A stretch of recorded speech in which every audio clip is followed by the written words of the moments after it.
کہتے ہیں دیار مصر میں کوئی علاقہ تھا اور جہاں کا سیاسی نظم یہ تھا کہ وہ سال کی آخری تاریخ کو اپنے بادشاہ کو کسی جنگل میں پھینک دیتے اور پہلی تاریخ کو ساحل پہ آ جاتے.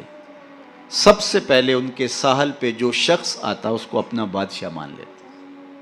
کہیں جمہوری طریقہ ہوتا ہے, کہیں صدارتی نظم ہوتا ہے, ان کا نظام یہ تھا, رکھا تھا. اور جو بھی تخت نشین ہوتا وہ بھول جاتا کہ میرے ساتھ کیا ہونے والا ہے. اس کو پہلے دن بتا دیتے کہ 1 سال کے لیے تو تخت نشین رہے گا اور اس کے بعد تجھے اس جنگل میں پھینک آئیں گے جو جزیرے کے دوسری سمت ہے, اور اس میں موذی جانوروں کا رین بسیرا ہے اور تھوہر اور کانٹے دار درخت ہیں. لیکن وہ بھول جاتا وہ تخت کی لذتیں اور اس کا سرور اور اس کا نشہ ہی ایسا ہوتا, اسے یاد ہی نہ رہتا کہ سال کے بعد میرے ساتھ کیا ہونے والا ہے.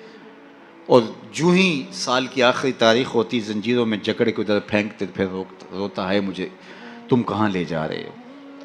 ایک مرتبہ وہ اپنا پرانا بادشاہ پھینک کر کے نیا بادشاہ لینے ساحل پہ آئے تو جو شخص سب سے پہلے ساحل پہ اترا وہ تاجر شخص تھا. اس کے گلے میں پھولوں کے ہار ڈالے, گارڈ آف آنر پیش کیا. اس نے کہا یہ کیا ہے میرے لیے؟ کہا کہ یہ ہمارا دستور ہے, ہم سال کی پہلی تاریخ کو یہاں سے حکمران لیتے ہیں اور آخری تاریخ کو دوسری جانب پھینک آتے. اس نے کہا اتنا بھیانک انجام ہے تو میں تمہارا بادشاہ بننے کے لیے تیار نہیں. اس نے کہا تو چاہے نہ چاہے باندھ کے بھی تخت پہ بٹھانا پڑا, یہ ہمارا ضابطہ ہے. عجیب کہانی. اس نے کہا میں تو تاجرانہ غرض سے آیا ہوں, میں تو کوئی امور سلطنت اور سیاست سے آگاہ ہی نہیں ہوں. اس نے کہا ہمارے بندے لگے قوانین ہیں, اس کے ساتھ آپ نے کام کرنا ہوگا, اور اس نے کہا ہر صورت میں جو ہے وہ تجھے یہ کرنا پڑے گا. پھنس گیا. اس نے کہا اچھا مجھے یہ بتاؤ کہ سال بھر میری بات تو مانو گے؟ انہوں نے کہا ہاں آپ حکمران ہیں لیکن آپ قوانین میں تحریف نہیں کر سکتے, ترمیم نہیں کر سکتے, تبدیلی نہیں کر سکتے, البتہ آپ کے انتظامی امور ماننے کے لیے ہم پابند ہیں. اس نے کہا ٹھیک ہے کوئی بات نہیں. تخت پہ بیٹھ گیا. رومی لکھتے ہیں کہ جو بھی تخت پہ بیٹھتا اور بغیر کسی محنت کے, بغیر کمپین چلائے, بغیر الیکشن لڑے, تو وہ تو پھر بھول جاتا خوشی سے اور عیش و عشرت کرتا. لیکن یہ پہلا شخص تھا جب تخت نشین ہوا تو اس نے کہا بلدیہ کے ملازمین بلائے جائیں. بلائے گئے. کہا جاؤ اس جنگل میں جہاں بادشاہوں کو پھینک کے آتے ہو وہاں کے کانٹے اور جھاڑیاں کاٹو. اور پولیس کے کمانڈوز بلائے. کہا جاؤ وہاں جا کے جو موذی جانور ہیں ان کو قتل کر دو. معمار بلائے. کہا جا کے وہاں خوبصورت محل بناؤ. مالی بلائے. وہاں جا کے باغ لگاؤ, پھل لگاؤ, پھولدار, سایہ دار, ثمردار درخت لگاؤ. حکومتی مشینری, پوری حکومتی مشینری اس باغ کے کانٹے دار درخت کٹوانے, وہاں کے موذی جانور قتل کروانے, اور وہاں کنویں کھدوانے, محل بنوانے اور پھلدار, پھولدار, سایہ دار درخت لگانے میں صرف کر دی.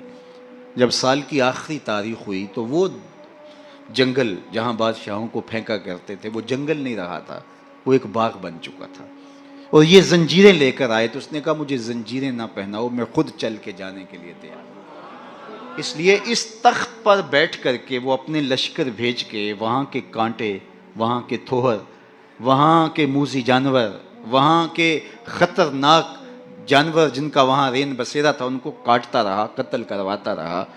تو اس نے کہا کہ میں خود چل کے جانے کے لیے تیار ہوں. رومی کہتے ہیں جو کافر ہے وہ دنیا کے تخت پہ, جو فاسق اور بدکار ہے وہ دنیا کے تخت پہ موج کرتا ہے, اور جب وقت آخر آتا ہے تو اس کو جب زنجیروں میں جکڑ کے لے جانا چاہتے ہیں فرشتے تو وہ کہتا ہائے مجھے کدھر لے جا رہے ہو. اور بندہ مومن, بندہ صالح اس دنیا کے تخت پہ آرام سے نہیں بیٹھتا, یہاں بیٹھ کے اپنے اعمال کے لشکر بھیج بھیج کے قبر کے کیڑے مکوڑے ختم کرواتا رہتا ہے, وہاں باغ لگواتا رہتا ہے.